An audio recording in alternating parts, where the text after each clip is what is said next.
السلام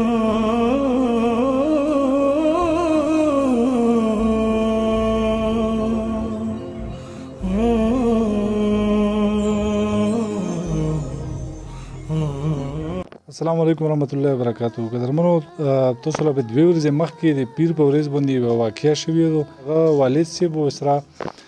د کلي مشران یې ناست دي، هغو نه د واقعه واورو. والد صاحب لال جمال صاحب ورسره ناست دی. د واقعه څنګه شوې وه لږې تاسو د هغې خبرې وضاحت. بسم الله الرحمن الرحیم. دا واقعه عرفان چې د موضوع و زه بارکم برخیل سره کوم سره تعلق ساتم. دا یوه ورته ډیپټي بیا د دغه د شپې وه، یوه ورته ډیپټي بیا د دغه د ورځې وه. دا کم ټایم کې چې د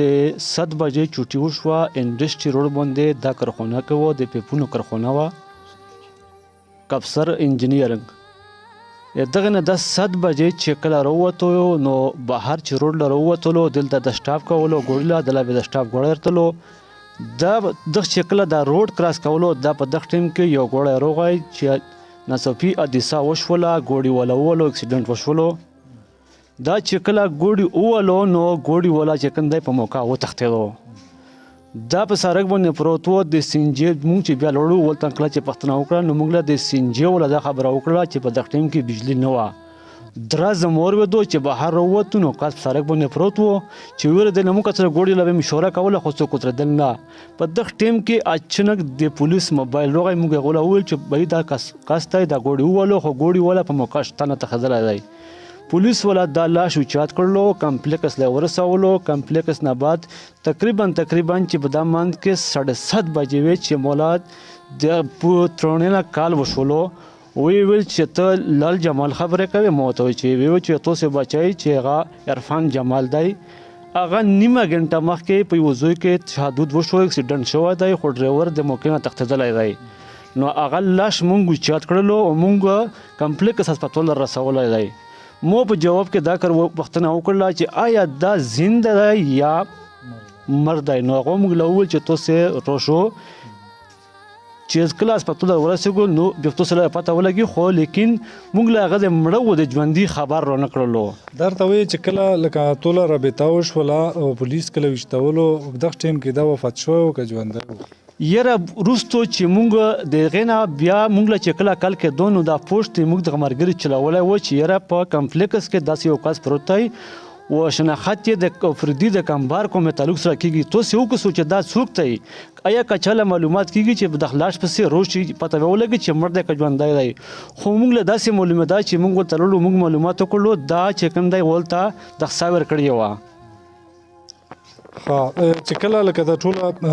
کیسه وشوله، اوس موجوده د تاسو ډیمانډ څه دی د عوامو نه او د حکومت نه؟ موږ موجوده ډیمانډ دا د حکومت نه هم دی او د عوامو نه هم دی چې د ده نه مخکې د مونږ په دا قومونو کې الیکشن وشو. وړوکي سیټونه و غټ سیټونه و، هر سړی به د مو حجرې له په دا غریبي کې تلو، د مو نه به یې پوښتنه هم کوله، د مو نه به یې ریکویسټ هم کولو. نن هغه خلک چېرته یې چې مو نه پوښتنه نه کوي، که هغه عوام دي، که هغه سرکور دی، که هغه حکومت دی. نه کول دغه له وي چې مطلب کله د مو د وټونو دور روشي و ته مو له روشي. زه د ټول قوم نه دا مطالبه کوم چې حکومت ته د مو سره دغه خبرې مخنیوی وکړه. ته اوسه پرې مو له دغه ملګري نه مخکې یو د میډیا والا یو سیاسي سړی مو له نه راغلی چې مو له ویلي چې وړکیا دا سړی کومه حادثه وشوه دا خلک ته معاف کوې که نه معاف کوې؟ خلک د معافي خبره خو په صفر ده چې خلک خو سره مو له پته نه شته چې دا حادثه یې څه نه شوې ده. نو مو له نه سیاسي سړی راغلی، نه ورته حکومت راغلی دی، نه ورته د کوم مشران راغلي، مو هېڅ هم پوښتنه نه وکړي. بل لکه ولته چې کله دا واقعه وشوه په هغه ځای کې به داسې کیمرې CCTV چې لګېدلي وای نو په هغه ځای کې تاسو معلومات ونه کړل؟ شته دی، د سینجې په پمپ کې هم شته دی، د سینجې د پمپ سره جوخت یو بینک دی په هغې هم شته دی. او مونږ چې کله لوړلو نو دغه مونږ له انکار وکړو چې بهی دا شی مونږ تاسو له نشو کولی، د مونږ له دومره اتارټي مونږ له نه میلوېږي او نه دومره اجازات مونږ له چې مونږ دا کار وکړو. اوس لکه تاسو چونکې ډیمانډ دا کوو چې مونږ سره دا قوم ودرېږي او د حکومت نه دا مطالبه کوو چې دا کم کاست ته صرف چې موږ له دا وخلی شي، نو که چېرې تاسو له دا کاست وخلی شو تاسو د هغه دپاره څه پیغام ورکوئ؟ مونږ دا پیغام ورکوو د خپل زړه نه د مو دا خبره ده چې د مو سره قوم هم ودرېږي د مو سره حکومت هم ودرېږي که زه به لنډه یوه خبره تبله وکړم چې دلته د امن د سفیر په نامه باندې عبدالرزاق نومه یوه هغه راوته وویل چې زه د ټول قوم باچا یم نن څه شول هغه خلکه نبی بھائی ته پکې څه وایې حسین بھائی تاسو خو ډېره شکریا ادا کوو ځکه چې تاسو په هغه موقع باندې هم خپله منډه تړولې وه پوه شولې مونږ چې خبر شوم تاسو د پوسټ وجې نه خبر شولو او بس نورې خبرې خو هسې داسې ډېرې دي که نه خو مرګ یې ډېر ظاهر مرګ یو یې ځواني وه بل یې واده 3 میاشتې کېږي همدغه یو زوی یې ټاکه ټوکه کول یې پوه شولې او کرخونه و غریب ډېر خوشحاله وم په دا مازدیګر چې راتللو تنخوا یې راغوستې وه پولیس والان شکریا ادا کوو پوه شولې هغه موبایلونه او دغه پیسې چې کومې پوه شولې هغه ټول یې هماغه شونتې امانات موږ له حواله کړل موږ په هماغه موقع باندې پسې ور ورسېدلو پوه شولې کمپلیکس نه د تورې پوسټ نه چې خبر شولو موږ ور ورسېدلو نو بس خلکو لاندې دا ریکویسټ کوو پوه شولې چې امداد یې ورسره وکړی شي بل دغه کمې کیمرې چې لګېدلې دي پوه شوې هغه لا دا وتلي مې غریبون خو لکه هغو چې کوم هغه هغو دومره ورته وویل چې یاره دا کور موږ نه شو کولی پوه شولې که نه بس په ټینک یا بجلي تلې یا نه تلې پوه شولې دا دومره ثبوت غواړي پوه شوې چې دا کور چېرته کستن کړی رهي یا مثال د الله طرفه شوی پوه شولې که د الله طرفه شوی په هغه کې خو موږ ګوتې نه وهو خو چې دا پته ولګېږي پوه شوې چې مثال د کور کستن شوی رهي حالان کې مثال خلکو نه مړینګ کېږي او ښه په طریقه باندې پوه شولې هغه مړی سړی ورسوي ورته ولای کې خلکو له دغه هلته ټین تېر کړی نو په دا وجه ډېر خفه یو چې زوی په زوی یې پرېښی دغه مالي حالات څنګه چونکې دغه په خپله داسې چې پښتون یو غیرتي قوم دی هغه په خپله اظهار نشي کوی او دغه مالي حالت څنګه د عوامو نه څه غوښتنه ورته کوي بس د عوامو نه دا غوښتنه ورته کوو پوه شوې چې دغه سره مرسته وشي پوه شولې هغه کار پیسو په هغه باندې پوه شوې ځکه چې اوس هم غریبون بس هغه کله هم په صحیح طریقه خپل نشته رهي په پردي کلي کې اوسېږي نو شاهین بھائی ډېر زیات غریب و او دغه دا یو زوی و پوه شوې چې دغه دوړې موړې غم یې کولو پوه شولې لاس 15,000 روپۍ باندې دا ډیپټي کوله نو عوام له دا ویل چې مدد ورسره وکړئ ټول یې خلک هم کار کوم والا مشرون دي که سیاسي دي پوه شوې چې مدد ورسره وکړي بھرپور